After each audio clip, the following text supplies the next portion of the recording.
There we go. Check 1, 2. Sorry about that, guys. Our volume button was muted. It's great to be with you again this afternoon. Happy Thursday to all of you. Good to be here.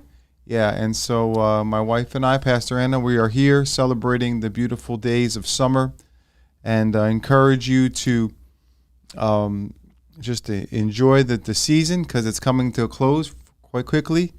As I stated, a lot of our college kids are returning back to school this week, kicking off another fall semester.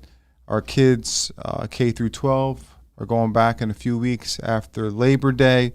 So things are flying. Time is flying, but God is still on the throne, and we're so grateful for that today. So I want to encourage you to share the broadcast wherever you may be watching, Facebook, YouTube, or our app. This is going to be an important broadcast. We're going to be talking about some important things happening in our world from a Christian perspective.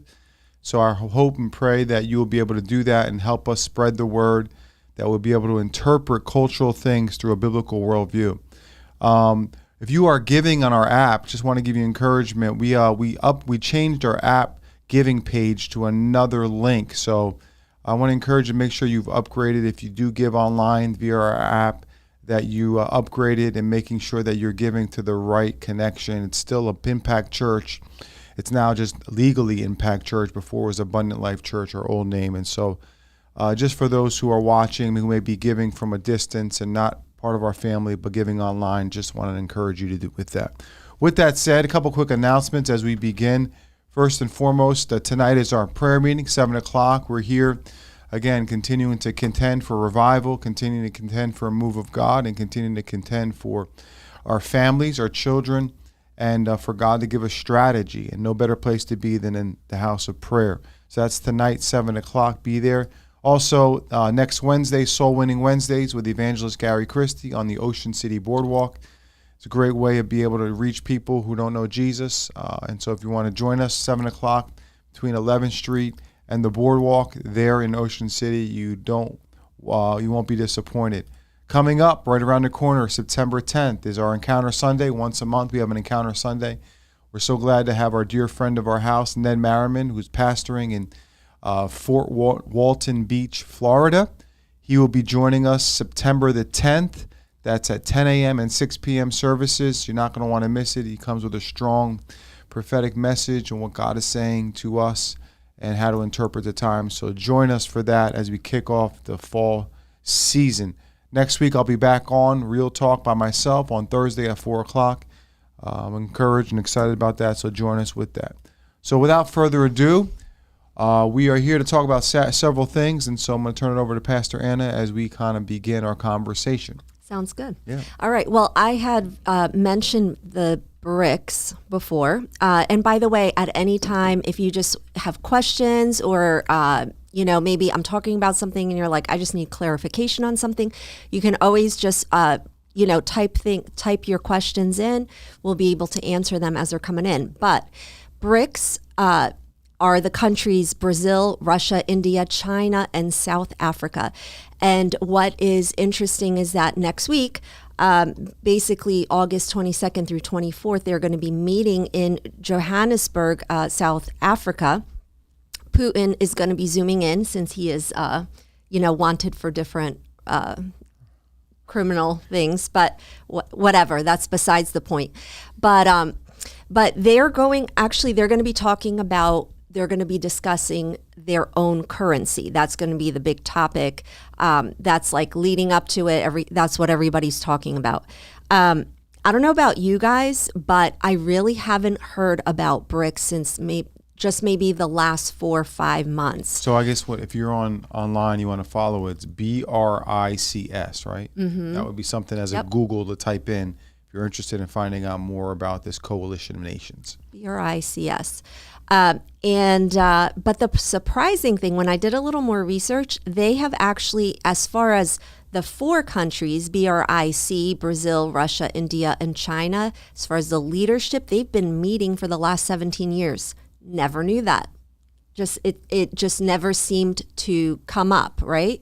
But since in 2014, they already created the New Development Bank, NDB, with a purpose to make loans for developing projects to the member countries.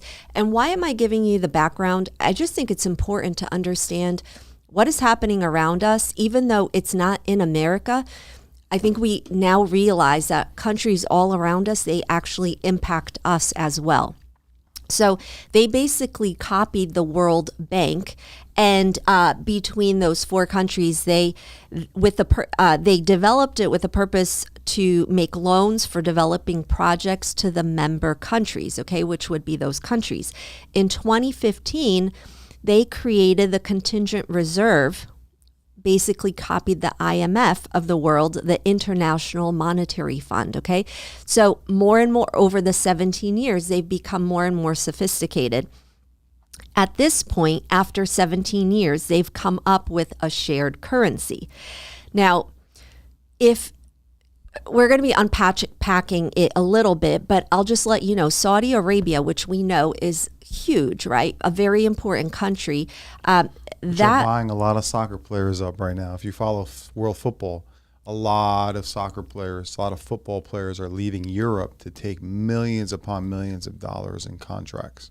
Okay, and they also have a lot of oil, so they're going to have a whole bunch of soccer players, and they have a lot of oil.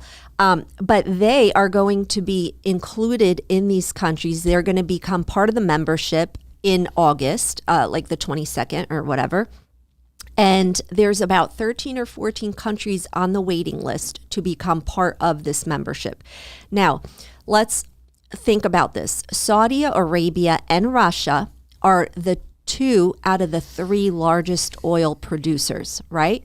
That's big. Mm-hmm. Russia and China are 2 of the 3 countries with the largest nuclear arsenal.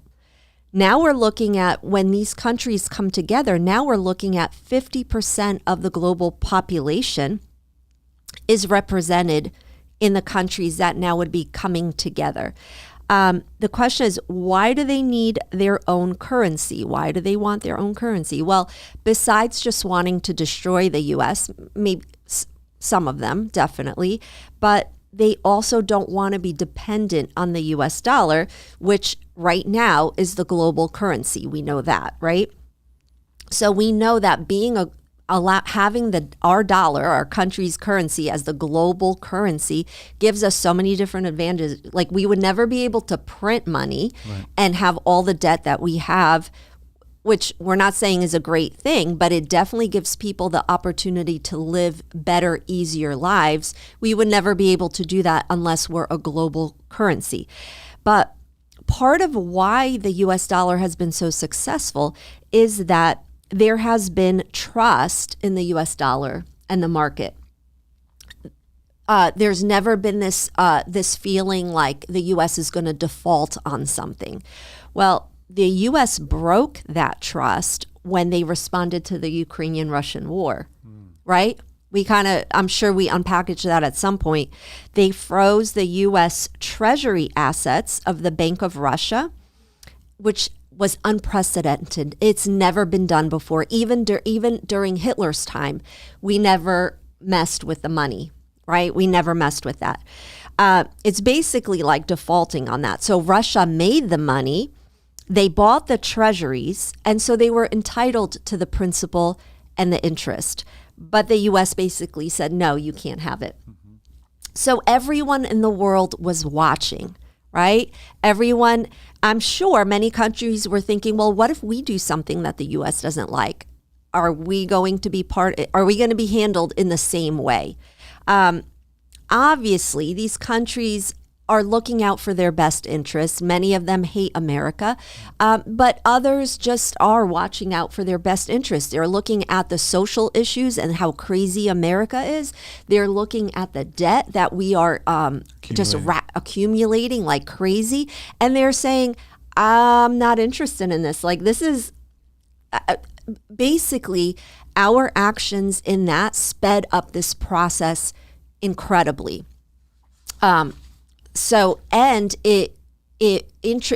Other countries became interested in this because we're becoming volatile. For the first time, we're becoming volatile. So over the last year or so, we heard about different trade agreements, right? I think I mentioned maybe, let's say Russia trading oil to India, and then they were getting India's currency. Well, that's not so great, because after a while, you get a stockpile of India's currency, but you can't give it to another country. And so that whole trading aspect doesn't work very well. Saudi Arabia with China, right? And then China paying Saudi Arabia with the yuan, right? Their currency. But again, it's like you're very limited if only two countries are trading and they're using a specific country's currency. So it becomes very limited. But when you have a multi-country currency unit, that problem goes away. Right? So that this currency that they are created, as far as I understand, it's not literally going to be backed by gold, but there will be a reference by gold. So the currency will be defined by the weight of gold. All right. So BRICS currency, whatever the name of it is going to be, will be a digital currency, and the countries will use it to trade amongst themselves. Each country is still going to keep their own currency in the country. But within themselves, they're going to use this particular currency. And so when Russia sells oil to China, it's going to be the BRICS currency. Then China can, Russia can take the BRICS currency and turn around and buy something in Brazil back to China, and whatever other countries are involved with it. They've solved the barter problem and what to do with the pile of currency from one country, which wasn't working. So now we're looking at a solid 20 countries that are already looking to be involved. And there's different alliances that both Russia and China have with other countries. Very easily, we could get to 30, 40 countries. So at that point, you're looking at more and more countries not doing trade with the US dollar. Right. That's not good for our country. This is going to be weak. This is going to weaken our currency over time. Like, it's not just going to be like, end of August, you're going to wake up and then everything is going to be different. It's not going to be like that. But watch, over time, trade is going to start happening with that currency. It's going to weaken our dollar because there's going to be less of the US dollars coming into our country, flowing into the US. And it's going to compound the recession we believe that's going to be coming. Mm-hmm. But again, our government has done it to itself and to us. So we're kind of imploding from within. And so let's unpackage that. Again, I think here we are. There is so much intertwined. Why do we talk about these things on this broadcast? Number one, because there's spiritual implications. There's biblical implications. There's scriptural implications. There's end time implications. So, and God works through these geopolitical issues. That's why if you say, I'm a Christian and I don't want to be involved in these things, well, then you can't just turn a blind eye and say, well, I'm just going to. No, you have to awaken yourself to the reality that these things all have biblical, spiritual significance. And I think for the first time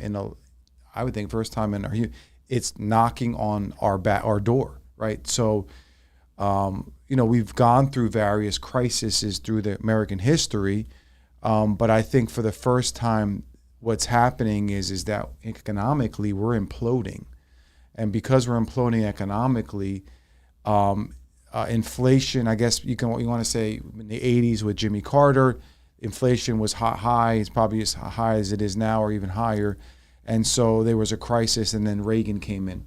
The challenge now is that the nations of the world, and particularly the globalist nations or the globalist thinkers, need the West to remove itself from the superiority of economic power.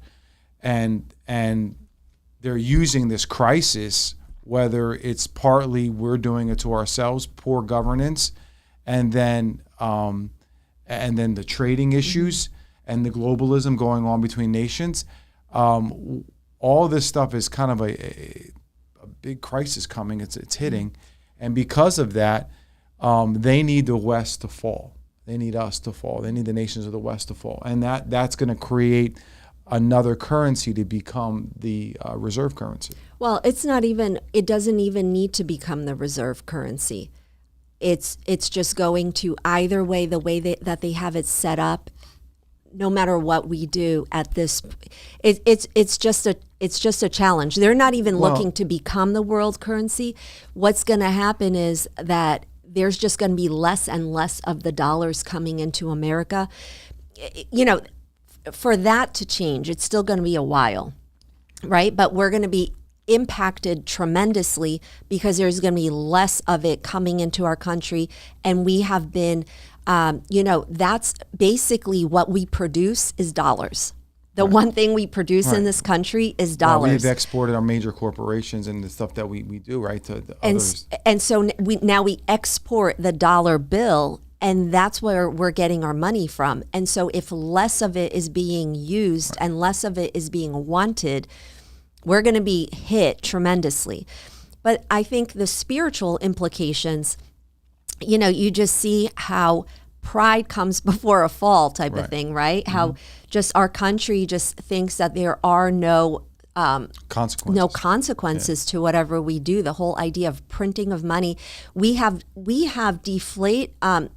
the deflation of currency that occurred in all the countries around the world because, obviously we, I don't know if I use the right term, but basically the money is worth like 18% less now than, 2 years ago or something, 3 years ago. And it hasn't just affected us. Like, we know what happens when we go to the grocery store. We need a lot more of the dollars to buy the same things that we were buying just 2 years ago. Well, the same thing is happening all across the world because they can buy less because our currency. Right. This is what's happening with our currency. So we still hold the power with the currency because when we go cough or we sniffle, the rest of the nations be affected by it. The challenge is that's why you get in some countries like this organization like BRICS that's trying to pull away from that, that factor. But I think going back to the spiritual implications of what you're talking about, they need America and its sovereignty and superiority of economic power and capitalistic economic system, somewhat capitalistic, to be removed so that there could be an alliance and more control. And I think that's so I think it's such a big issue. We see obviously as a country, we're not doing our job of taking care, being good stewards of what we've been given. That is obvious, right? But also we see the attack coming from every area and the ideology that is being seeped in through our educational system and is being taught in businesses and even in our government is basically saying this country is horrible, right?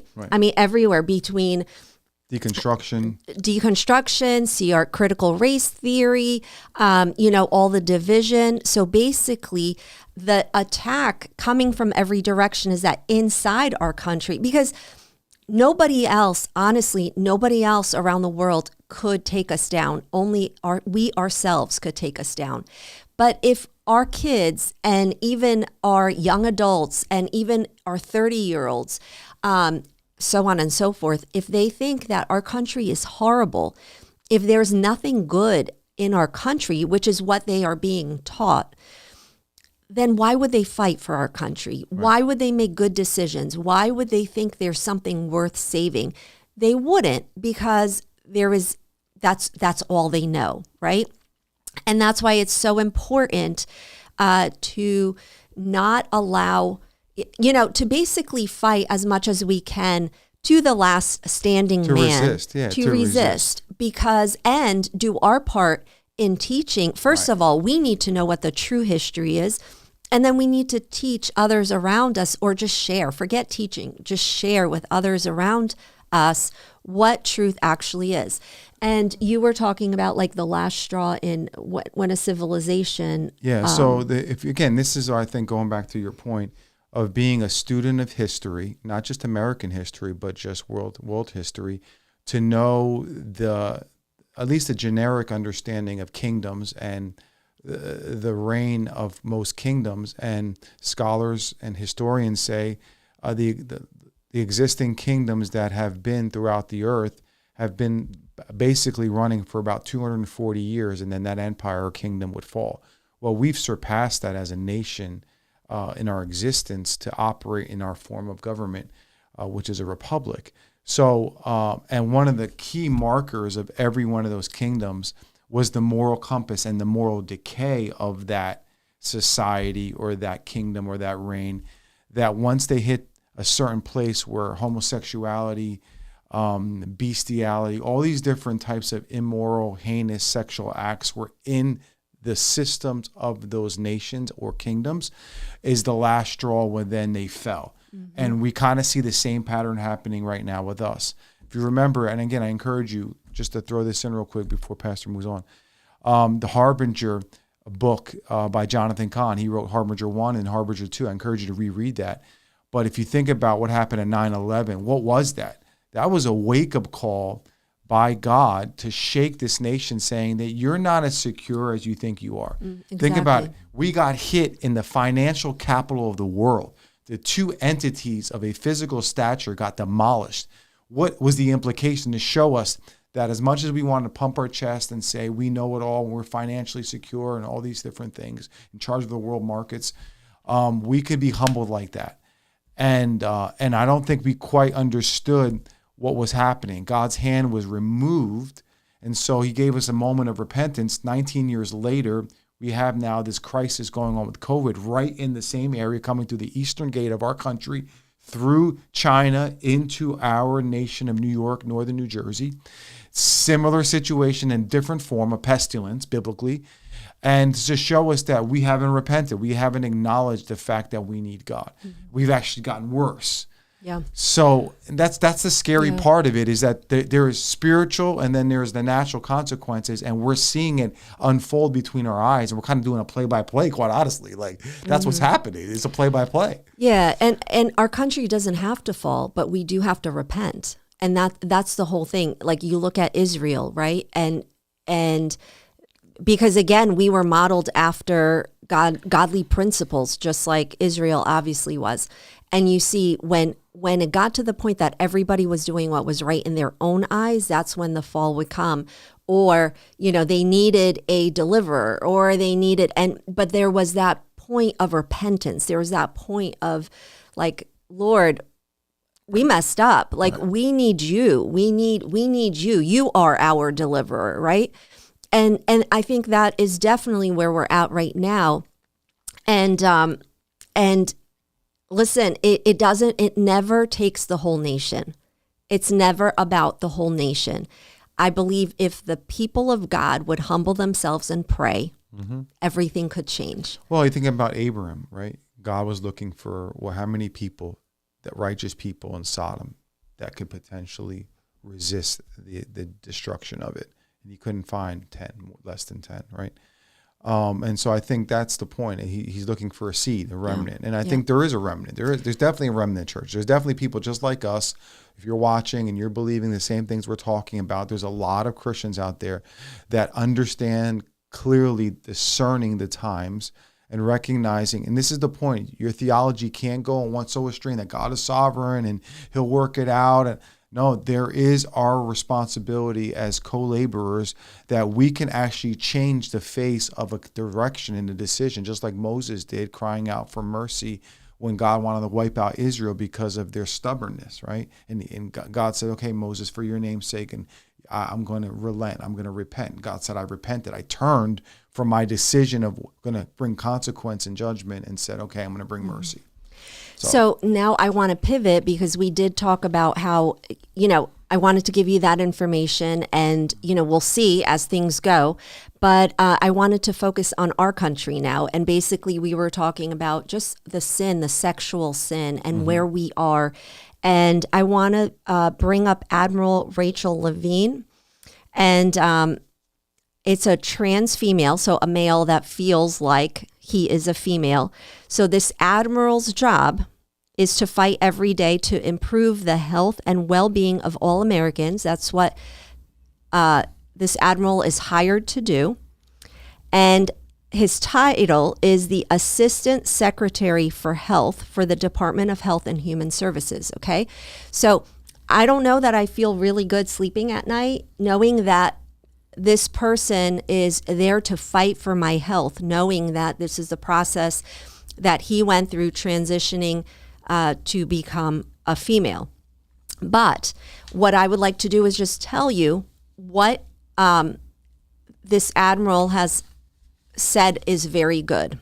So Levine praised an Alaska gender clinic which promoted revisionist ideas about biological sex, including eliminating the word mother from K through 12 science classes. Okay? This is someone who actually has a lot of authority and is supposed to be protecting our health. Okay? And they're saying that Levine is saying that this is great, especially in science classes. What world are we living in? Levine, this is a Romans 1 judgment. Go ahead. Levine visited the Identity Alaska, so this clinic, on August 6th. It just happened a couple weeks ago, stating, "These inspiring people work tirelessly to create a more, and equitable, listen to that word, future, where all those living in the U.S. have equal access to life-saving medical care." So we're not looking for equality, we're looking for equity. So I thought that was just under social justice. I thought that was just under, like, I don't know, maybe in a different, no, but the top government official here is talking this way. And basically he's saying, Identity Alaska actively promotes radical ideas about biological sex in its resources section called Gender Inclusive Biology. Mm-hmm. I thought the whole tagline was science, right? Let's go with the science. Well, this is biology and it's all gender-based. So this Gender Inclusive Biology curriculum catered for science teachers, recommended child-friendly definitions of terms relating to gender and sexuality. And just, I know this is a lot, but just listen, because I'm going to take this somewhere. It said kids as young as kindergarten should learn about how doctors assign the gender to babies by making a guess, and also included guidance on how to speak to the age group about sexual attraction. So basically, this clinic is saying that there should be a curriculum for science teachers who would be teaching kindergarteners that basically when the doctor first saw you, he guessed if you were going to be a boy or a girl. He guessed. That they want that part of the biology curriculum. And the recommendation is for teachers to inform students about using accurate language for body parts and functions without assuming that there are only two sexes and that everyone within a particular sex is the same. It's important to be able to communicate about our bodies in accurate ways, but not two sexes. All right, that would be wrong. So the lesson guides, they want to strike mother from the discussion and basically call them birth parent or egg producer or carrier. And instead of saying when the mom gives birth, they should use terms like when the baby exits the womb. All right. So you got to pay attention. And I know sometimes it's a temptation to say, you know what, words really don't matter. Do you hear these words? I mean, we might as well be an animal then. Like a female, if all you're going to do is take them down to the very form of the reproductive, like, okay, you're a womb carrier, like what is it? An egg producer or a carrier? So the males will be sperm producers. And so, what world are we coming? And this is kindergarten. This is what they want to teach in kindergarten. They're destroying they're reconstructing everything that God designed. So that's kind of what they're trying to do. Taking everything that God designed in his institution of male and female, marriage, and deconstruct it. So the guide's intention in this clinic appears to be to facilitate a social justice agenda. Since when is social justice agenda supposed to be included in a biology class? Do you see how, like, right now, our school systems, and I'm not saying that this extreme is in the school system yet, I'm not saying that, but I will show you how it is definitely coming, and it's just a matter of time. Accordingly, it said teachers should focus their biology lessons on being anti-oppression. Social justice right there, right? So, and examine how science has been used as a tool to fight oppression, and so on and so forth. So, I mean, we're talking about crazy language. We're talking about total indoctrination of the kids. And this is supposed to be from kindergarten. Is there anything that you Keep want to? going. No. Okay. And obviously, we just see literally every area that we could have said, okay, that is something that we can hold on to. That is something that we know is true. I mean, they are taking every single absolute truth away from children, from the kindergarten age all through. Right. All throughout, they are taking every absolute truth away from these children and basically saying, I'm the one that gets to tell you what is right and what is wrong. Basically, the teachers, the government, and everybody just shut up and be quiet. And that's kind of... I mean, I think what's happened is that the culture has decided to say, you know what, we don't have boundaries. We don't have laws. They want to recreate their own laws. And that laws is the extreme form of relativism. Absolute truth says it creates a boundary. And the word that when you violate the boundary of God's law, it's called transgression. You transgress the boundary that's there, not to harm you. This is the whole twisting of it. They think that laws or rules or biblical principles are looking to restrict freedom. No, it's actually looking to empower you to live more free within the design of how God's created male and female and man and women. And so the progressive nature of this spirit, it's a spirit, is to say we're pushing those boundaries and we're not being violent, and we're going to recreate it. So we're ultimately going to determine that we are God.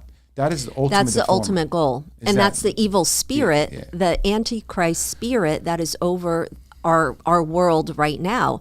And basically, if you think about it, why would they want to tear down every absolute truth?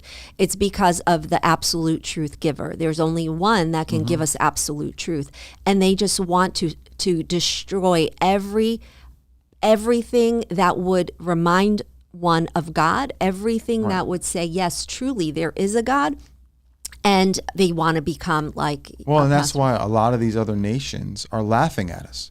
They're laughing at us because it's such a foolish idea, the thought. You don't have to be a Christian to think about some of these common sense things. I mean, Putin, I think created a law that he's restricting certain things because he's opposed, right? I mean, granted, he has his own agenda, but the point is he has some common sense, like a male is a male, a female is a male. Why don't you start messing with biological things?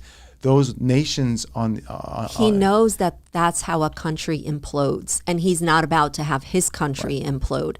So we know it's not because he honors God, but he wants his country strong. He wants his country ready for war. He wants his country to be taking over, right? Versus, well, he's looking for domination. He's looking for, and it doesn't happen by somehow getting military leaders or people in positions of authority in government or in the military that are woke, that will present weakness because they just want to tolerate, and that's not how you dominate.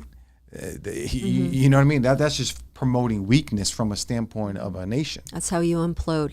So now I want to tie this into what's happening in New Jersey, okay? And I just want you to pay attention to certain verbiage and see how it's not like Alaska and that clinic, but there's certain words that you're like, oh, wow, okay, it's coming to a school near you.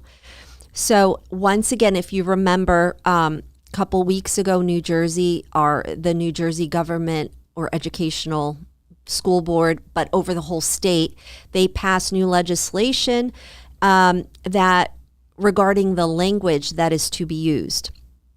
So as New Jersey Spotlight News puts it, they were interviewing a specific person. It says the focus of the words were to go from equality to focusing on equity. Did we hear that somewhere before? So instead of teaching the kids the same across the board, they will get exactly what they quote unquote need based on gender, race, or other aspect of their identity. Once again, I thought children were supposed to go to school to read, to learn math, to learn how to read, to learn science, geography. Obviously biology is social justice now, but but basically what New Jersey is saying is that it's all about equity. And what's different between equality versus equity? Equality is saying everybody should have the same opportunity. Equity is saying everybody should have the same outcome, right? And so obviously a boy is not going to have the same biological outcome as a girl, and Correct. a girl is not going to have the same biological outcome as a boy.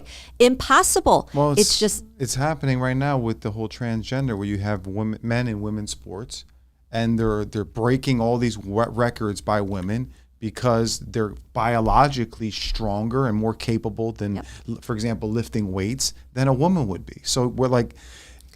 And the thing is that in that example, the females are so in fear right now that even when they're getting up on the second and third podium, they are forced. They know that the pressure's on to make sure you're smiling, to make sure that you look like you're happy with it, because if not, there's going to be retaliation, and it's incredible. It's incredible. So basically equity versus equality, and then some gender specific language has been removed. So instead of male and female students, it's going to be all sexes. And the gender pronouns, not two gender pronouns, okay? So see, just like, and that's why I'm comparing the Alaska Clinic to, it's all about they're wanting to make everything neutral. And when you take, so instead of saying mother, but now egg carrier, right? It's like, it's just, you're not, that bond between a mom and a child is being broken. It's being like. Where you're destroying the nuclear part of that connection of a family. Yeah. That's what you're doing. You're Because destroying. It's just egg becoming carrier. empty. Like, Yeah. what the heck? Egg carrier? Seriously? Right. Well, guess what? Any animal is an egg carrier also, if they're a female animal. Just to finish this up, it says this equity change applies to all districts, and this is a woman speaking that is representing them, and that it's up to each district to decide if they will keep all students together. So basically, will you teach sex ed class together, or if they will separate based on gender? So the choice that each district has really is not a choice at all, because the gender that they're talking about is whatever identity gender the person is feeling on that day. And they right? get to determine, right? So you can have like 10 biological boys in the girls' gen ed check because that's how they feel. Yeah. So also to just catch you up on, Murphy basically is suing the 3 different districts, in central Jersey, the school boards in those districts. So basically, they brought it up to, there was a judge and the whole trial was going on, and there was a question the judge asked, because the whole background of that is basically that Murphy does not want parents to be told if children in the school system, if a boy wants to transition to be a girl and vice versa. So he does not think that parents should be told, even though these 3 school boards have voted that it should happen. Mm-hmm. That's why he's suing them. But when the judge asked the lawyer, well, what would happen if a kindergartner wanted to transition? You could sense the uncomfortability of that lawyer. And he was like, well, it really doesn't happen very much at that age. But the judge was like, well, but what if it would? And he was, taking a while to answer the question, but it will work out or whatever. It is unreasonable unless the government wants control of the children, unreasonable to say that the parent who needs to provide everything for the child should not be told, should not Right. be told. And these things should be kept from them. Again, these are Marxist narratives. I mean, these are all strategies of Marxism. Karl Marx, Mao Zedong, Stalin, all these great, again, this is what the whole point of being a student of history. There's nothing new under the sun. It's just being repackaged in the 21st century here in 2023. But these things are basically translating, and now they're fighting against nuclear family. They're fighting against the state running the child. And the ultimate end game of that is that they'll just be citizens of the state, honoring the state more than their father and mother, turning on their father and mother because they're going to follow a world dictator or a ruler, just like they did with Hitler, just like they did with Mao Zedong, like whoever it is. And this is what's going on. And so we still have the ability to fight. I would say recommend, and again, I don't know where you're going to go with this, but if you have a child in public school, I would question whether you should send them. I don't care. Like at this point, especially in the state of New Jersey, how radical the laws have become and the curriculum has become, they are clearly supplemental other options, supplemental options of education that clearly, for the sake of your children and their future is necessary. And don't think, it just won't happen in my child's classroom. I can guarantee you that if it's not happening in the classroom, all the other kids were going to be talking about it. But it will happen in the classroom because that's what the teachers are told they have to do.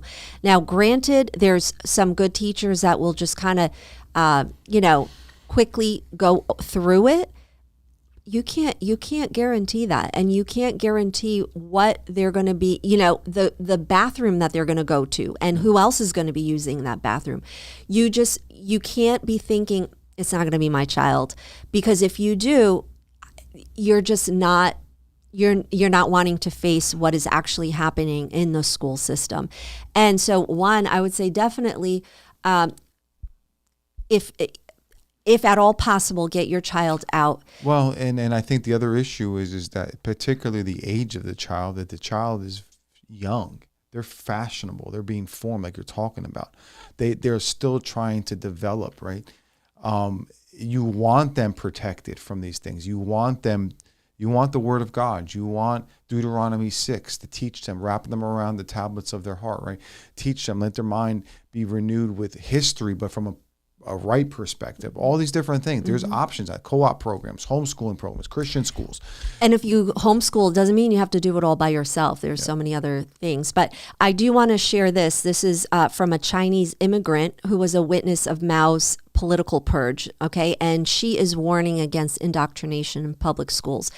I always go to people that have already experienced it, because they can share from a perspective that maybe one doesn't see because they've never been through it, okay? So she basically is warning about children in K through 12 schools with neo-Marxist ideology, such as critical race theory, 1619 Project. But basically, she's saying Mao believed that young people's mind is a blank piece of paper. And you better believe that the people that are making decisions, as far as what kind of education our children should have, they believe the same thing. They believe they can form the minds of the child. That's a true statement. I mean, that's the reason why we're saying, okay, how are you going to fill that piece of paper, right? So she is saying that Mao believed that you can draw the most beautiful pictures or whatever he wants to draw or whatever he wants them to believe. Those are the warning signs. That's why, we have to absolutely support that parental rights and support school choice, she says. Mao used standard Marxist terms like oppressor versus oppressed. Did you think that was new? Did you think those were new terms? Nothing is new under the sun. He actually divided all Chinese citizens, because we're of the same race and the same skin color, into 5 black classes versus 5 red classes. So if we really think this is about African American versus white people, we are so mistaken. We are just pawns. We are pawns on a chessboard. Come on. And it says children were one of the most effective tools Mao exploited to fuel his revolution. They became indoctrinated to a point where they betrayed their parents. Did There you you hear go. that?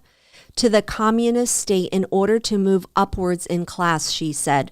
The fact that parents are being kept in the dark and blocked from influencing their children's learning is a power struggle she recalls from China. The left wants to destroy nuclear families, she says, and that's why they want to keep their kids close to the government and get them to feel like my parents don't understand me. Then they'll take the children away from the parents so they can rely on the state. Typical communist tactic. Can I tell you, this is exactly what is happening in these schools. The children are being told, oh, your parents aren't going.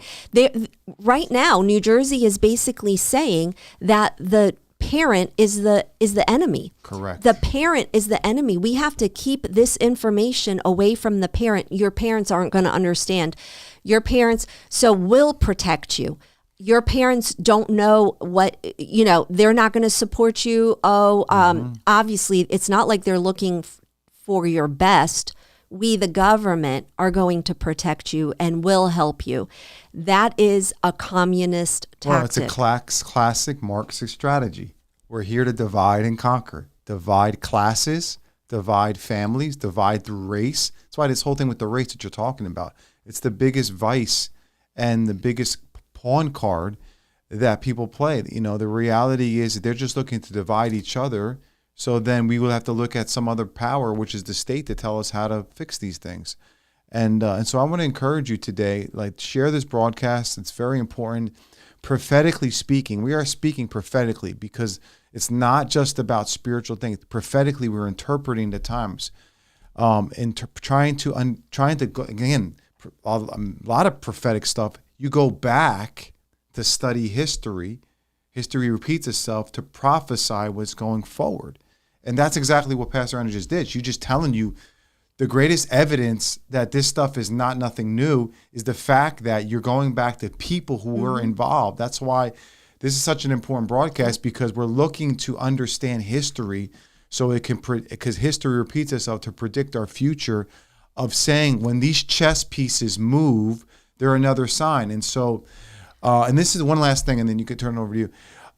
You got to also beware of the Christian realm, because we're saying you need to pull yourself out of the Babylonian system, but there is a part of the church and the Christian circles that have become woke, that have bought into these ideas, whether churches, schools, Christian universities. The Babylonian thinking has entered into those places. And so you have to be careful to really dive deep and to ask some serious critical questions on what is your curriculum, what do you believe about these things, what do you believe about critical race theory, what do you believe about social justice, what do you believe about all these different things. When you start asking questions about what institution or school or teacher you want your son and daughter to be listening to, and if they're not absolute on certain these things, run. Because we're seeing a lot of Christian universities as well adopt some of these ideology. And a little leaven leavens the whole lump, and eventually it will permeate where you'll start seeing wokeness all through it, tolerance for all these things, and then eventually you'll realize they have Christian in name, but it's a different Jesus. Mm-hmm.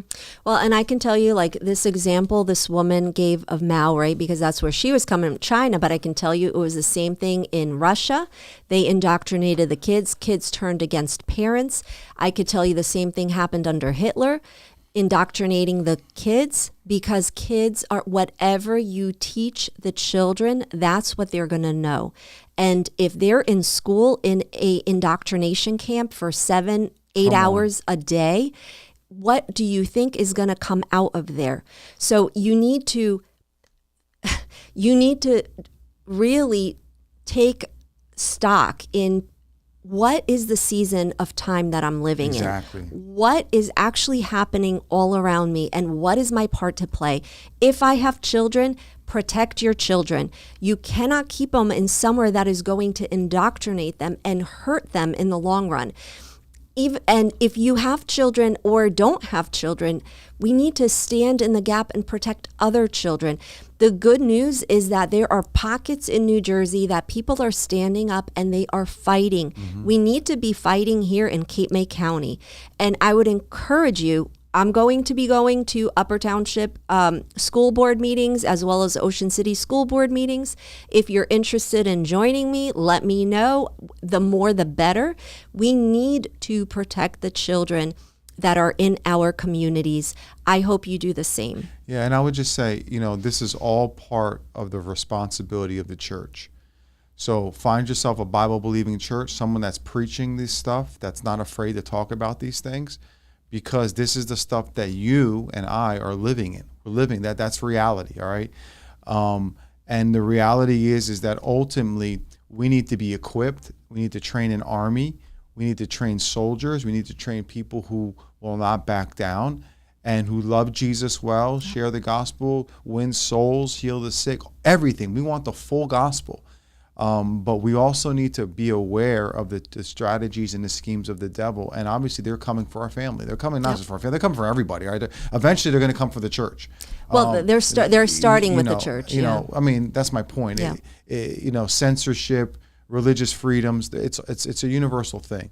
So I encourage you, thanks for joining us again. Share the broadcast. We'll be back on in a couple weeks from now, because we will be back next week. But share this broadcast. I think it's extremely important that people understand. This is about prophetically discerning the times we're in. We're not in peacetime. Ever since 2020, here in the West, we are at war. This war, though, is not at this point with physical guns, but it's actually a cultural Cold War. You know anything about the Cold War between U.S. and Soviet Union back in the 80s? It was a war that was being done over ideas, over ideologies. And this is what we're experiencing. It's a cultural Cold War between extreme darkness and progressive thinking against hopefully the extreme light of Jesus Christ through his church, and conservative biblical values that are fighting against each other. And at this point, it's still, it's not physical violence per se. I mean, we saw a little bit of that during the whole election cycle. We'll see what happens going on next year with the next election cycle. But ultimately, that is where it will end up because of ideologies. But we are fighting a war, and we, the church, need to be fully equipped, put your armor on, love well, because that is the ultimate weapon. But know the truth, because the truth will make you free. And so any other thoughts? That's it. All right, guys. Well, listen, great having you. Enjoy your Thursday. Enjoy your weekend. Lord willing, we'll see you. If you are part of our church family, come on. We'll be here on Sunday morning, 10 a.m. Be here, be there, be square. Find the church. Get yourself community and connection and covenant, realizing that that's the safest place to be when you are connected with the body of believers. We'll talk to you soon. God bless you.